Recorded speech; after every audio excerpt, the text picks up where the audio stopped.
Have you ever had that feeling when you go into a game with zero expectations, just curious what it is about, and then you're just like, why the hell haven't I played this game before? This was my exact experience with Trails Through Daybreak, a game that felt so good to play, I just regret not playing it earlier. But hey, better late than never, and that's exactly what this video exists. Whether you're interested in giving this game a try, or just a Trails fan wanting to watch someone gush about the game, this video is for you. Let's get right into it. I present to you Trails Through Daybreak.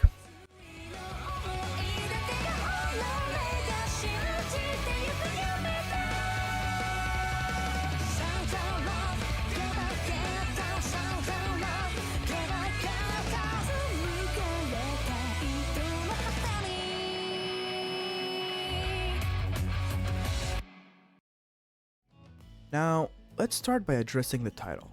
Why is this game so underrated? Well, that's pretty simple. It's a mix of two things.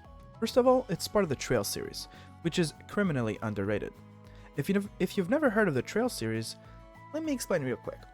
This series is a critically acclaimed JRPG franchise developed by Nihon Falcom. Known for its intricate world building, compelling storytelling, and deep character development, it's part of the larger The Legend of Heroes series, which is why the full name of the game is like The Legend of Heroes Trails Through Daybreak. But everyone just says Trails Through Daybreak. Now, this series, The Legends of Heroes, originated in the 1980s, and the Trails series began with the Sky trilogy in 2004. So it's around like 20 years old. And since then, it has expanded into multiple interconnected story arcs, because each game is set in the same universe and contributes to an overarching narrative. Now, this makes it one of the most ambitious and cohesive storytelling efforts in gaming, which in itself, it's a good thing, right? The game has like 12 games that all build on each other. The problem is, people feel like it's hard to get into Trails because the most optimal experience is to start from the beginning. Actually, a lot of people have been saying that Trails Through Daybreak is the perfect entry point for the series, because it is a brand new arc, and the game before it kind of concluded all the other previous arcs. So if you want, and you just want like a modern experience, you could very, very well start with Trails Through Daybreak. So keep that in mind. Now, it's optimal only because you'll understand every single reference, but 12 games is a lot. So is it really the most optimal? I don't know. In my opinion, you can definitely start with Trails Through Daybreak, and yes, you'll miss a couple references, but you'll definitely have fun with the game. The most important part of the story will make sense to you, and most importantly, the gameplay is fun, and you don't need to have played any of the other games to enjoy the gameplay. And then after beating the game, if this world hooked you, and you want to know what are the references you missed, then I highly recommend you go back and play all the Trails games you want. But again, I feel like this modern title is a good way to hook you into the Trails world, and then if you're interested, you can go back if you want. And oh my god, the music, look, hey, music transcends language. I don't even need to say anything, just listen.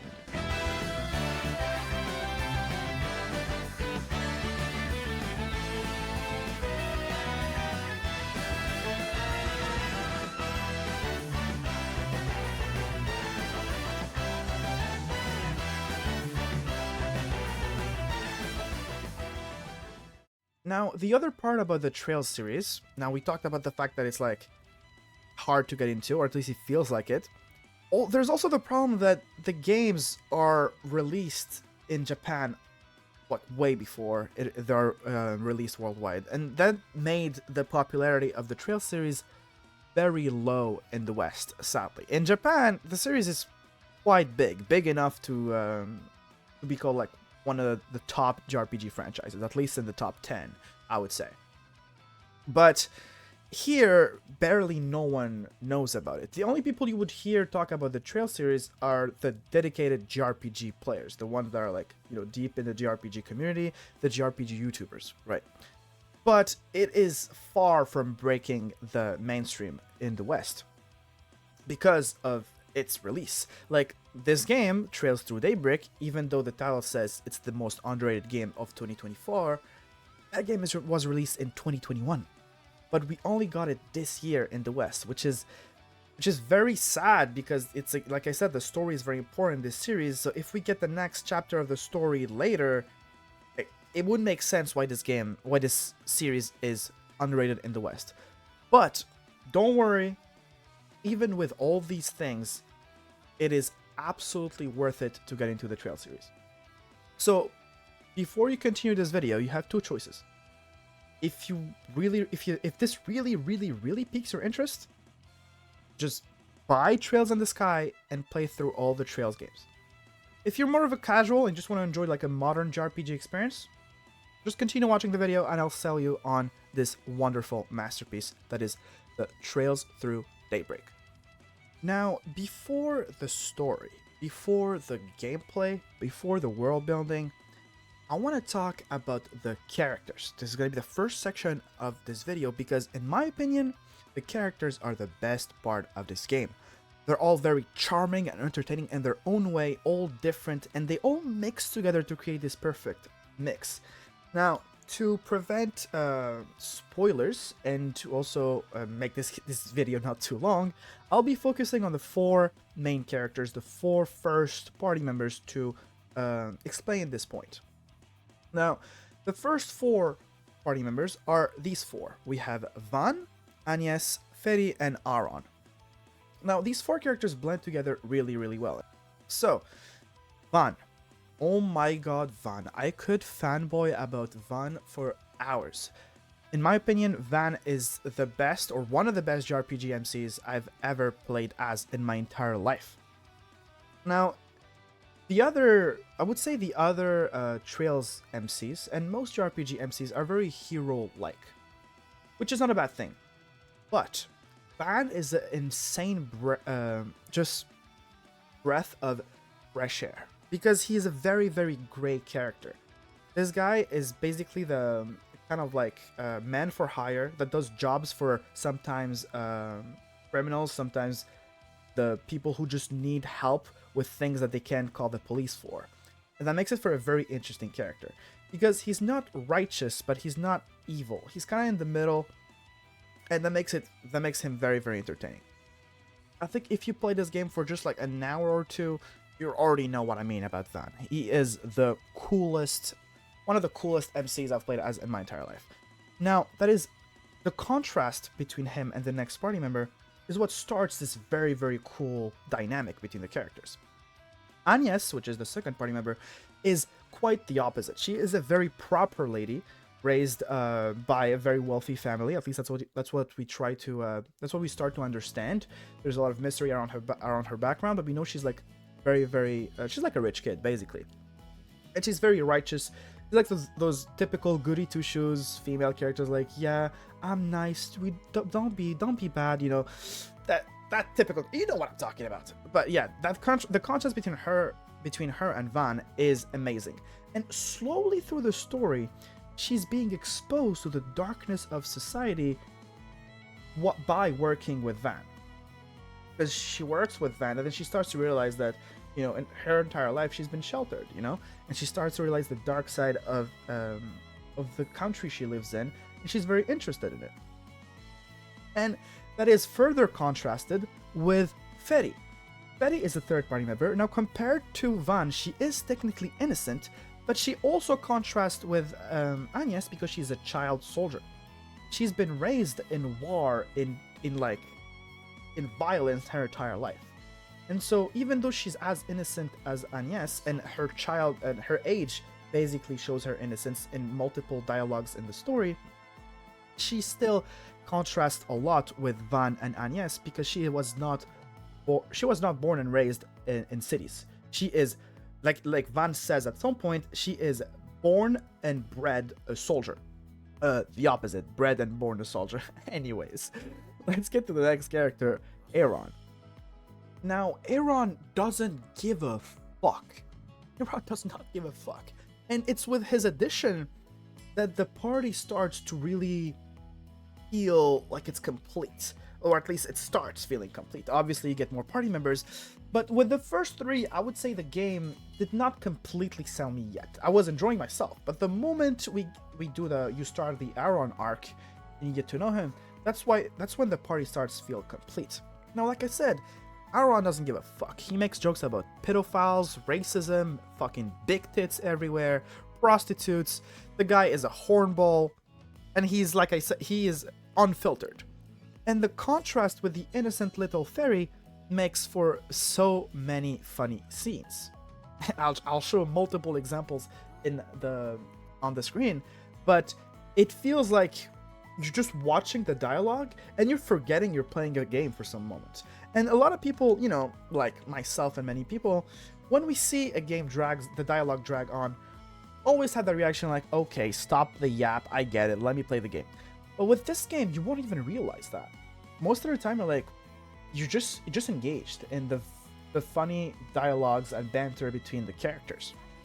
And not only does his roughness, his vulgarity, I think that's the best word to describe him, contrast well with Feri, but then you have Agnes, which is kind of like a mix of the two, and when you add that, it's just so funny. So Agnes acts kind of like a mom to Feri because she understands everything Aaron is talking about, because she is, way closer to being an adult than Feri, but her innocence and her righteousness makes her correct Aaron every time. So there's a scene when we get to a hotel pool, Aaron just says, "Hell yeah, bare ass skin as far as the eye can see." And then Freddy's like, "Oh, what's so special about bare skin?" And then Agnes interjects and says, "Don't answer that, and please watch what you say on the child." And when you hear the voice acting, she says it with a very passive aggressive voice. And Aaron, every time he hears that, he's like, "Oh, okay, sorry." So it's a very, very cool dynamic. Now, I could speak for hours about all these character interactions, but I don't want to spoil them all. Just if you're interested in this very fun and interesting character dynamic dialogues, just play the game yourself, okay? Let's get to the next section. The next topic on the list is the gameplay, the wonderful mixed gameplay of Trails Through Daybreak. Now, there's a reason why I haven't tried this game earlier, even though I heard about it. So when you go on Steam and you open the games page, it says action combat. Now, action combat, and I'm like, I don't dislike action combat, but I much prefer turn-based, like strategy games, right? That's just my personal opinion. Now, I quickly realized that this game is not an action combat game. It's actually a turn-based game with a lot of tactical elements and an action combat system that comes before the turn-based. So, what do I mean by that? So, if you've played Metaphor ReFantazio, it's very, very similar. So there's action combat outside of the turn-based, and then if you want, you can activate the turn-based.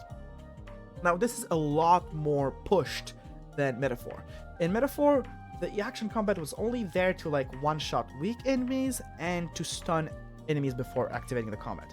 Here, no. You can literally beat every single mob that you find with action combat, even if they're stronger than you. Now, the only mobs that you cannot fight with action combat are the bosses at the end of a dungeon. You have to fight them turn-based. But every single mob you find there, it's not even about stunning them. When you stun them, you can just continue hitting them, which was not the case in Metaphor. So if you are more of an action combat player, this is definitely good for you. And if you're a turn-based player, you don't give a fuck. If you're a turn-based player, you can just activate the turn-based battle whenever you want, right? It's kind of like Metaphor. And the turn-based system is so complex, but in a very, very good way. Now, I played both in hard and medium mode, in medium difficulty, and what really shocked me about this game is that you literally never have to grind. The character progression is made really, really, really well. Now, for those who've never played Trails games before, you need to farm those kind of fragments you get from mobs to then upgrade your character's equipment, which are called orbs. And anyways, you'll figure that out when you play the game. But the good thing about this game is that occasionally you find chests with hundreds of Sipith, which is those shards you need to get. And that means you literally never have to grind, because you just explore, go through the story, and when you find those chests, you upgrade your characters and you just continue on with the story. I never grinded once in this game, and I cleared all of it. So yeah, not only are the characters good, story good, which I'm gonna talk about later, but I feel like the gameplay is king. You know, this is, at the end of the day, this is a video game. And if the gameplay is not good, the game's not good. So let me tell you that right now, this turn-based system with tactical elements sprinkled in it is just such a blast to play. So this is a classic turn-based combat, right? But you can move around the field in like a radius before using your turn-based abilities. And depending on when you are, sometimes you get bonus damage if you hit an enemy from the side, from behind. And sometimes you can hit multiple enemies at the same time if you position yourself correctly. So this is basically turn-based. It's not entirely tactical, but it has a lot of tactical elements that push the strategy aspects of the turn-based combat a lot further, which is, like I said, very, very, very fun for any enjoyer of tactical or just strategy gameplay in video games. Now that's it for the gameplay. I don't want to speak. I could speak for 10 minutes about this gameplay. I'm a professional yapper. I think you guys have figured it out by now. But let's get to the next section. Now, before we jump into the story of the game, I wanted to present the environment, the country in which the story takes place, very briefly. Now, I showed you guys earlier the continent, the Zemurian continent, the map of it. That's where all the Trails games take place. Now, the Trails series is divided into arcs, and every arc takes place in a country, right? The first arc takes place in Liberal, the second one in Crossbow, the third one in the Erebonian Empire, and now we have the Calvard Republic. The Calvard Republic, you can kind of like see from all the names of the places and stuff that it's a French region. It's a French country, and there's a lot of it inspired by France. I mean, we can see just in the names of our characters, Agnès has like an accent in it, and the name is very much French. This country is obviously a republic, so it has a president, which is not the case of the other countries, and with that comes a lot of political tensions. Which add, and they're going to be very, very important to the story. Now, this country is kind of like in the middle of the continent. It's part of the east, but it's also close to the west side of the continent, and so it creates kind of like a melting pot of cultures in this country. There's a lot of Chinese regions in Chinese areas in the game.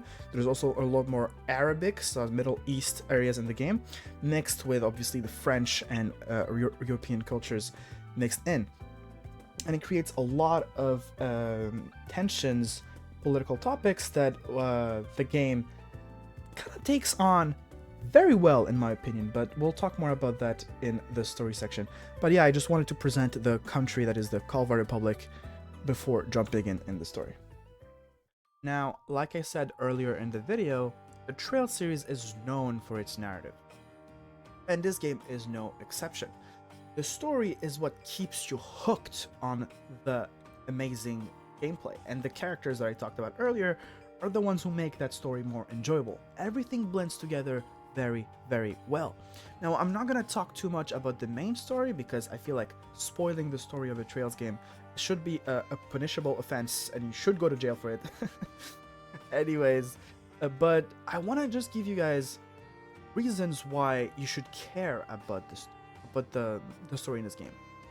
And I'm gonna do that by giving you examples of side content and topics that the game like attacks or basically touches.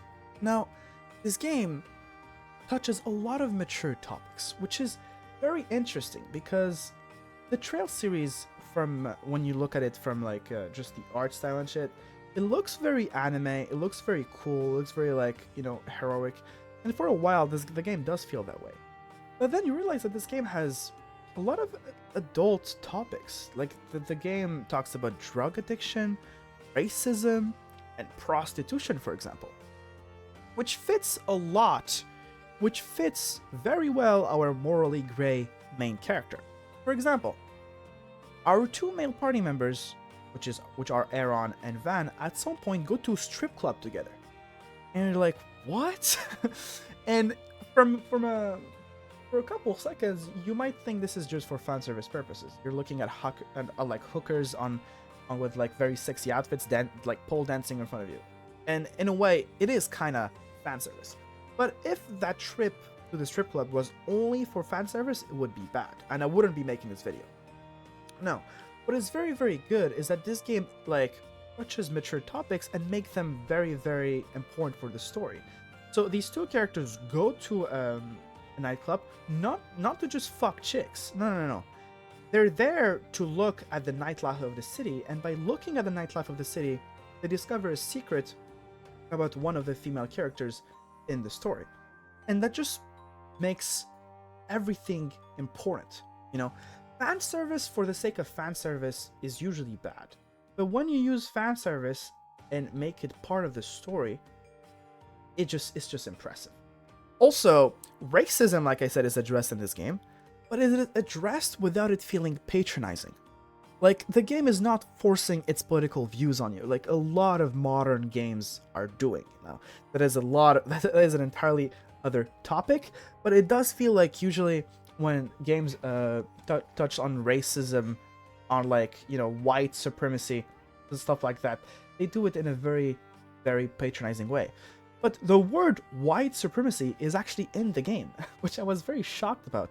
They do touch on these topics, but it feels like it's part of the world. It feels like it's there for a reason, and the game is not just, you know, patronizing you, giving you basically a morale. Now, this game has a lot of side content, and the side content can sometimes feel optional, sometimes it feels boring, but most of the time, like I said, most of the time, the side quests can be just randomly gripping and very interesting.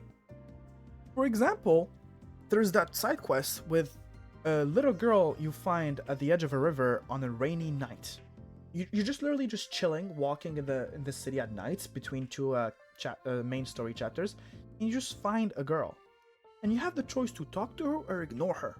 And if you talk to her, you're there for like good 15 minutes of very emotional and interesting side story. And there's a lot of those sprinkled around some, and they give you a lot more world building. Another really good thing about these side quests is that there's a lot of them that are just linked together. For example, at some point when you enter one of the story arcs and you get to a new city, in this city you have a lot of side quests. You do a side quest about a fake police officer. Then you do a side quest about a fake bracer, which is kind of like a guild member adventure. And then you do another side quest about someone who wants to bring you somewhere. And then randomly, all of these side quests like just are linked together, and you realize, wait a moment. I know this guy. I know this guy. I know this guy. Now, the third side quest I talked about, you could have done it without doing the two others. But if you did the two others, the satisfying moment when you realize all of this is linked is very big. And like I said, all of this is completely optional. These are just side quests that you do in the middle of doing the main story or before or after. Now, there's also story content that is directly linked to our characters, and they can deepen your understanding of the main characters. For example, I said that Van is a very mysterious character. And you realize that he has a lot of connections, and you're like, where do these connections come from, and how is he linked to these characters? There are some side content that are very reminiscent of the Persona social links that you can do if you want. They don't add much in terms of gameplay. They're just scenes that you can just do, and they're like, you watch characters talk. And they're very, very short though, so you just do them because you want to, and then you realize that they give you like big hints. Like randomly, I did one of these social links with one of the characters that like is apparently Van's childhood friend, the main character. And then throughout that social link, that piece of side content, the game gives you a random flashback that gives you a very, very cool information. I was like, damn, imagine if I didn't do the side content. I would have had like, you know, I wouldn't understand the character as much as I do right now. Now, I won't spoil what I learned in that flashback. You'll have to do it yourself. But look, there's a simple way to look at this. If you see that a side content involves something that interests you, like a cool concept, like, you know, kidnapping, monster killing, do it. If you feel like it's just a random NPC and it seems like it's boring, don't do it. Did I do every single side quest in the game? No. Should you? I don't know. Depends. Everyone has his own experience. But if there's a certain piece of side content with a that takes place between two characters you care about, then might as well do it. You never know. You might learn something that deepens your experience of the game. Now, to end this video, I'm gonna talk a little bit about the main story. I did say that I wasn't gonna spoil it, and that's why I didn't talk about it, but I just wanna like give you maybe small hints to kind of like, you know, tempt you into playing this game. Because I talked about the side quests, I talked about the side content, the combat, but the story is really what the Trail series is known for. And in this game, the main story follows Van, like I said, which is an investigator slash mercenary slash detective slash basically he just does pretty much any job. And slowly but surely he encounters other people that join him, and the game is about going from city to city because of your job and slowly uncovering the secret behind the main plot. It is very, very engaging. Every arc feels separate but also linked at the same time, which I really, really, really, really liked. Now, the main story might feel a bit repetitive in the beginning because, you know, the first two arcs kind of like end in the same way. You'll get what I mean when you play the game. But slowly you'll start to understand how everything is connected and how the story is starting to progress in a direction. Slowly but surely, you uncover the mysteries behind the things you're looking for.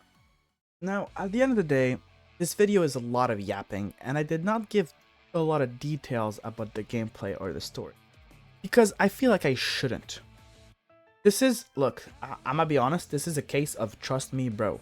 It's better if you just go in it completely blind with just what I gave you and just enjoy.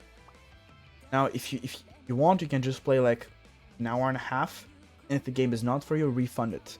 It's on Steam right now, so if I manage to convince one person, two people, I feel like this video is worth it. This game is so good, and there's so little like talk around it that I just felt the need to make this video. And yeah, I hope you guys enjoyed it. And it was Aquano. I'll see you guys next time. Peace.